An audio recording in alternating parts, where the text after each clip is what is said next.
Okay, let's continue making our histogram by adding some more features.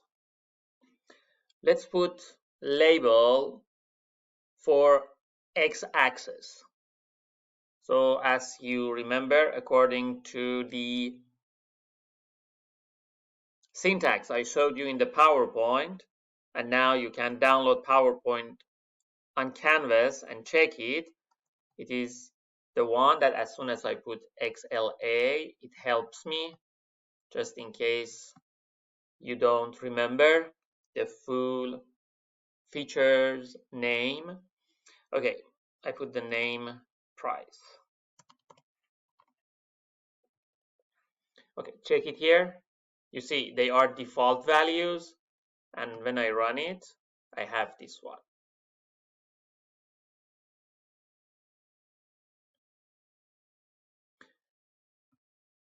R is quite efficient regarding visualization, and as you can see, easy. Let's go for Y label. For Y label, I'm gonna put, for example, just something different. Frag to be different from this, and I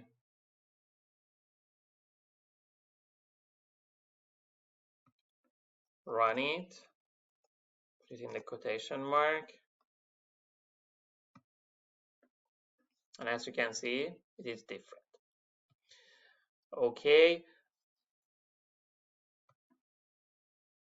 I want to highlight the part that we have done according to this syntax so we don't miss any of them. So we have done X, we have done main, and these two things. Labels. Okay, let's check. Let's work on the color. Okay.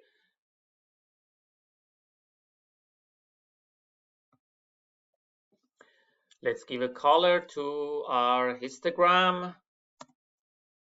Okay, call equal. Let's put yellow.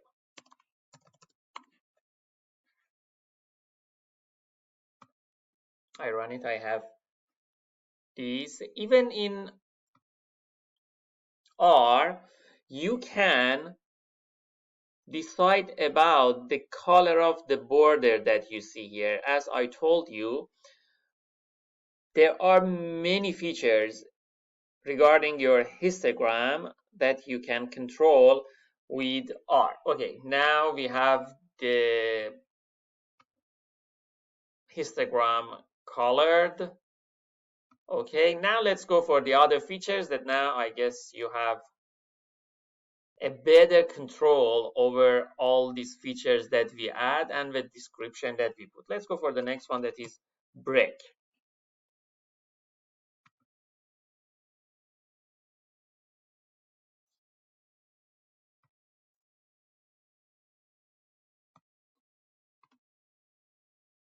Okay, breaks control, my friends, these steps that you see regarding your histogram. For example, I put the breaks like this: C 0. I put something that you can see the changes. 60. Then after 60, we have 70. And after that, for example, we have 100. So you see the breaks. I have one break 0 to 60, the other one 60 to 70, and the other one to 100 I specify for this histogram. When I run it,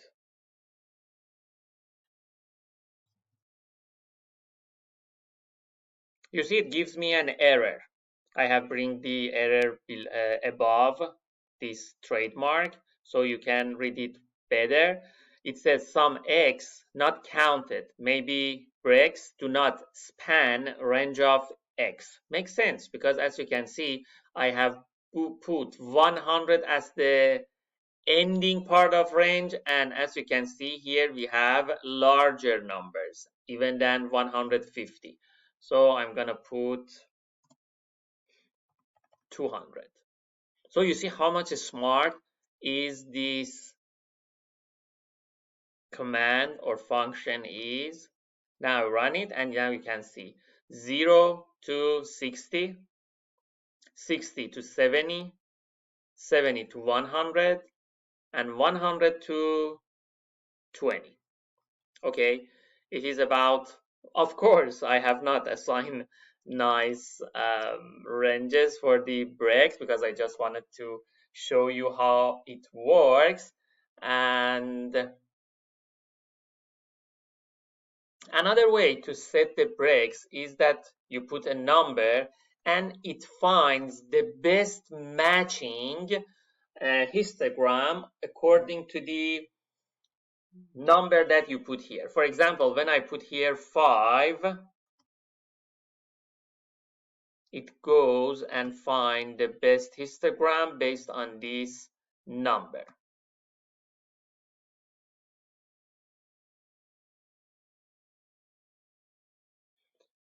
Okay, everything is ready. As you can see, now we have this as the best one. Why it is the best one?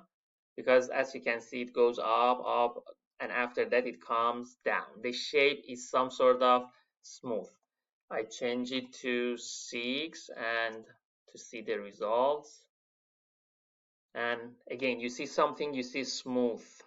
It goes for the best one. For example, now that I have put 6, 1, 2, 3, 4, 5, 6, 7, 8 I have. When I put 5,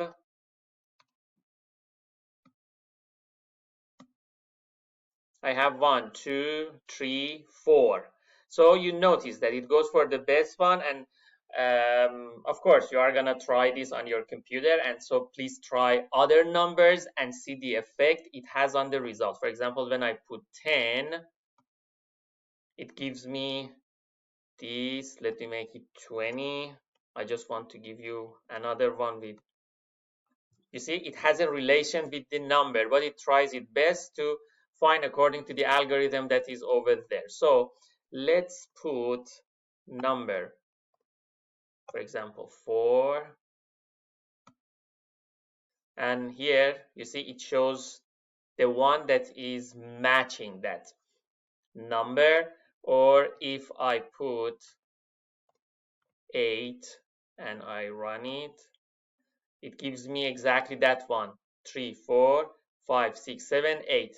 You remember when I put 5, it gave me 4, and when I put 7, it gave me 8. And when I put that number exactly, it gives me the same number because, as I told you, it goes for the best one.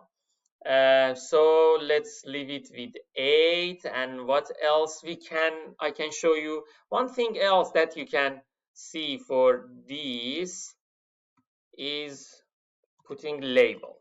Okay, label is something that is true and false. Okay,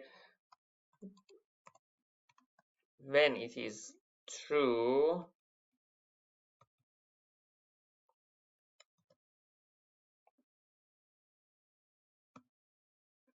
you have labels now on your histogram. For example, it says that you get these 2, 4, 9, 10, these numbers, and I zoom in so you can see it better. So you see what a beautiful histogram is making for us. The next things let's tackle together is about X limit and Y limit. And the good news is that other visualization functions are very similar. Okay, for X limit, I put here, just pay attention to the current histogram that we have. So you can see the changes better. Then I put X limit between 0 and 200. And I run it. So you see, now the x-axis is between 0 and 200. The same thing you can set with y limit.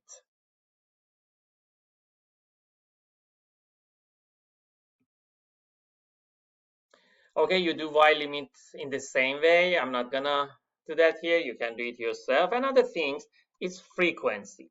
What you are seeing now in the histogram on the right is showing you frequency, my friend. You see, it says the frequency is 2, frequency is 4, frequency is 9. About the prices that falls into this range. Okay, but what if I put frequency false? I get the probability of falling inside that range.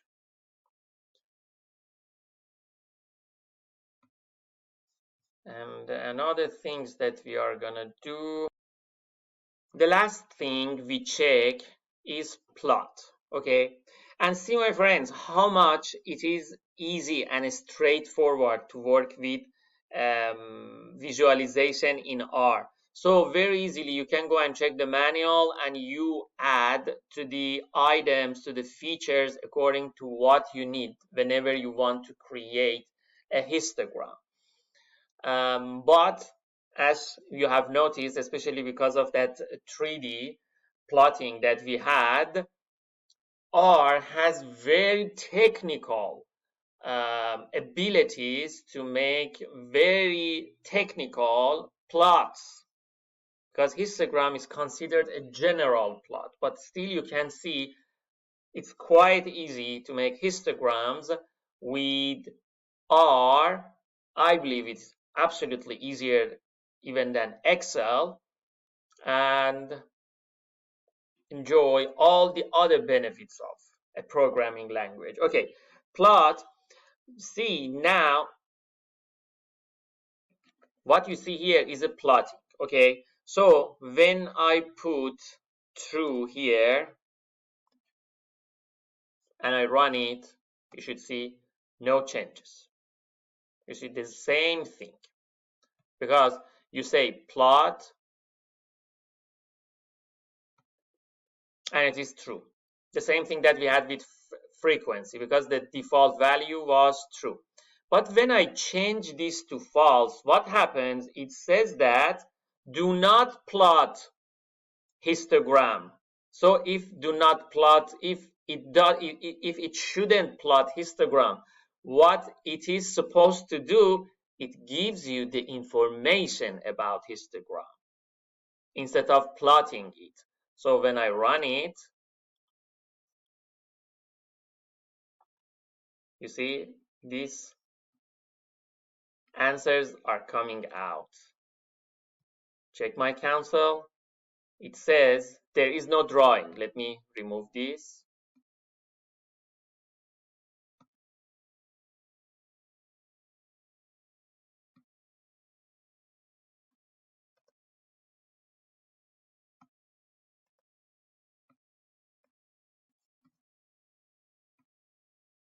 So you see, we don't have any plot here, and here we are telling R, do not plot. Plot is false.